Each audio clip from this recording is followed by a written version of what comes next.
Coming up, Kamala Harris has dropped out of the race for the Oval Office, and she wasn't the only one to leave this week. We have more. And later, Think Iowa City has announced its first ever restaurant week. We have an update on Iowa men's basketball. And one Hawkeye wrestler is taking over the competition later in sports.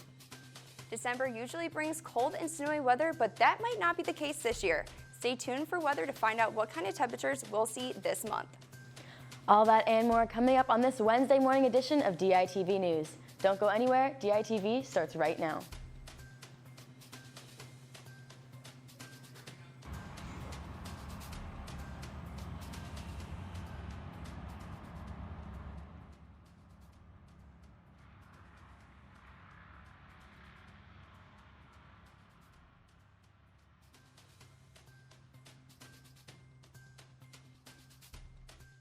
Good morning and thank you for tuning in. I'm Emily Callahan. The field is narrowing for Democratic presidential hopefuls. Not one, but 3 presidential candidates have dropped out of the race. Senator Kamala Harris is the most recent dropout. She tweeted, quote, "It is with deep regret, but also with deep gratitude that I'm suspending my campaign today," end quote. We have Daily Iowan political editor Sarah Watson in the newsroom to talk with more on the story. Sarah, how are Iowa supporters reacting to Kamala Harris dropping out? Really with sadness and disappointment. I talked with one Johnson County supporter, Sue Dvorsky, who was an early endorser of the Kamala Harris campaign. She was the former Iowa Democratic Party chair, and she really said that this was a gut punch to both supporters and staffers, and it was just an emotional time for people because it was rather unexpected. There are about eight or so candidates who are polling below Kamala Harris in this race for president. And she was really seen as one of these top tier candidates who was going to make a breakthrough in the Democratic primary, and it just never happened. So if she was doing so well in the polls, why did she drop out? Yeah, well, she cites lack of ability to fundraise to complete a national campaign. She was polling between 3 and 7% in Iowa polls and just never gained the traction that we saw in other candidates such as Senator Elizabeth Warren from Massachusetts or Mayor Pete Buttigieg, and just couldn't garner enough donations to pay staff members and buy ads and do other things that really a top tier candidate needs in order to win the Iowa caucuses and eventually the nomination. And now we have 15 candidates who are still in this race, but almost as many have dropped out now. 13 now have dropped out. And as we've seen quite a few other candidates drop out, what made Kamala's exit so surprising? Well, like I said, her expectations, I think, was the surprise. She had a lot of people were expecting her to do very well in the Democratic nomination, if not dropping out much later in the game than she did in November, dropping out before people who are polling at within the margin of error of 0%. For example, Montana Governor Steve Bullock and former Pennsylvania Congressman Joe Sestak both dropped out also this week, and they are both polling at about between 0 and 1% in the Iowa poll, whereas Kamala Harris came in at 3% in the Iowa poll. So I think that, and her consistently qualifying for debates really made this a surprising finish for her. Thank you so much, Sarah. Well, it was a lovely morning out today. Let's hope that nice weather will stick around. Melissa has more in the weather studio. Thanks, Emily. Here's a look at what temperatures are going to be like across the country for the rest of December. Temperatures are going to be above average in the west and the plains, and temperatures are going to be below average in the eastern half of the country. And for Iowa, we're going to have temperatures that are going to be slightly or near above average with the rest of the mid-United States, and that temperature is going to hold true today in Iowa City. Today, we have a high of 49 degrees with sunny skies and winds around 13 miles per hour. As we head into tonight, the temperature will drop to 28 degrees, and we'll keep those same clear skies from earlier, and we'll have light winds around 4 miles per hour. Now let's take a look at the extended forecast. Tomorrow will be partly cloudy with a high of 50 and a low of 28. On Friday, it will be partly cloudy with a high of 38. This weekend, on Saturday, it will be sunny with a high in the mid-40s and a 12-mile-per-hour winds. On Sunday, it will be cloudy with a high in the low 50s, and next week on Monday, it will be cloudy with a high in the low 40s and a 20% chance of rain.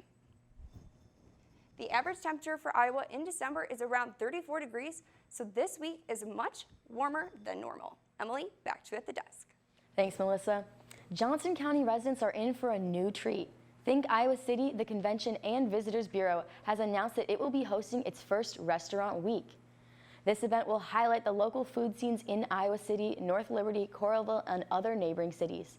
Any restaurant in Iowa City can participate by as long as the preset meals are at a reduced price. The event will take place from February 15th to the 24th at the Coralville Marriott. This will be a 10-day long celebration that will showcase different restaurants across Johnson County. Well, it's been a pretty exciting time for us in sports, but let's hear more about that in the sports studio. Yeah, you couldn't be more correct, Emily. With Iowa beating top-ranked Texas A&M last week, and the team is getting underway.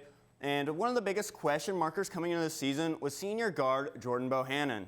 Back in May, Bohannon had right hip surgery to repair a labral tear that had been bothering him all last year. And with Iowa 9 games into the season, Bohannon and the Hawks will have to make a decision on whether to redshirt him or not. But for now, Bohannon is happy to be back in the lineup and wants to help the team any way he can going into the season. It's been a long process, you know, this last 5-6 months.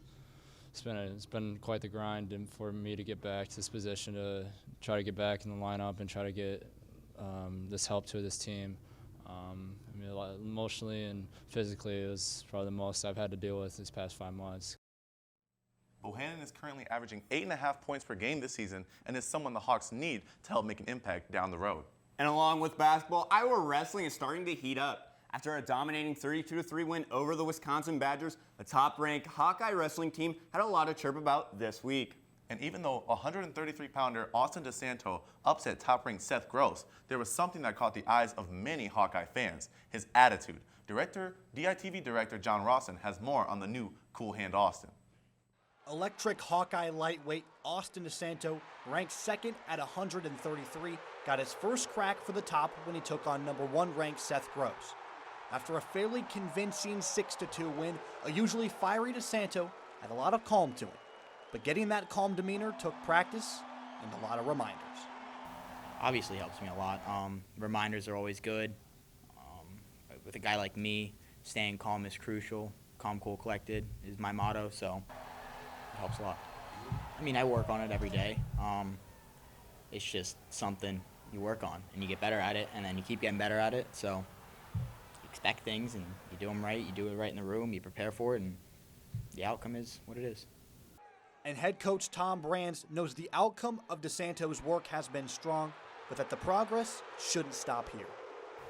Well, you try, and then there's results, and you have to admit, fan or not, that there's progress there. So, testament to him. He's open-minded and receptive, and he knew he had to get better in that area and knows he still has to get better. But he's definitely come a long, long ways in a year and 6 months or whatever it's been. DeSanto and company are back in action this Sunday when they head east to take on Princeton. Reporting from Carver Hawkeye Arena, John Rawson, DITV Sports. DeSanto's upset new swagger earned him Big Ten Wrestler of the Week and top ranking at the 133 pounds. But Austin isn't the only Hawkeye making headlines. Iowa women's basketball head coach Lisa Bluter has hit another milestone. That's right, Tanner. Bluter notched her 400th win last week when Iowa defeated Cincinnati in the Puerto Rico Classic. Bluter is in her 35th season with the Hawks and currently has 755 wins in her career. She is only one of 10 Division I coaches with more than 700 wins. Well, that's it from us in the sports studio today. But tune in tomorrow to find out the results from Iowa women's basketball as they take on Clemson in the Big Ten ACC Challenge. Hey, Dallas, you think I have a chance to make the team? Kobe! No. Emily, back to you at the desk. That's all we have for you this morning on the Wednesday morning edition of DITV News. Thanks for tuning in. Have a good day, Iowa City.